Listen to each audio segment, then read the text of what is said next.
আসসালামু আলাইকুম রহমতুল্লাহ। ওয়ালাইকুম আসসালাম। কোথায় যাচ্ছেন ভাই? হ্যাঁ, এরকম মান্যত ছিল কি সেই না আচ্ছা, মানে আপনি মান্যত করছিলেন। জি, আপনার গাছে ফল হতো না। ফল না হওয়ার কারণে আপনি মান্যত করেছিলেন যদি ফল হয় তাহলে আমি ওই গাছতলায় একটা দেব। ডাব দিব। নাউজুবিল্লাহ, নাউজুবিল্লাহ। এটা কোনো মুসলমান করতে পারে না। দেখেন, কোনো মুসলমান যদি কোনো গাছতলা, কোনো খানকা, কোনো স্থানকে প্রভু মনে করে তাহলে সে সঙ্গে, সঙ্গে কি হয়ে যায়?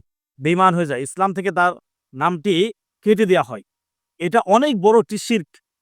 ভাই নিয়ত করেছিল যে একটা ডাব বা নারকেল যদি আমার গাছে ধরে তাহলে আমি ওই গাছতলায় দিব। তার মানে সে কি? ওই গাছটাকে প্রভু মনে করেছে। গাছ কি ফল দিতে পারে? গাছ ফল দিতে পারে না। ফল দেন হচ্ছেন মহান আল্লাহ সুবহানাহু ওয়া তাআলা।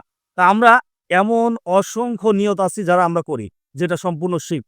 এটা মূলত একটা শিক্ষণীয় ভিডিও। এখান থেকে আমাদেরকে শিখতে হবে। আর এটা বর্জন করতে হবে। এমন কোন নিয়ত আমরা করব না যার মাধ্যমে আমরা জাহান্নামে চলে যাই এবং যার মাধ্যমে আমাদের ঈমান চলে যায়। ভিডিওটি সবাই শেয়ার করে দিবেন কারণ অসংখ্য মানুষ এই শিরকের সাথে লিপ্ত আছে।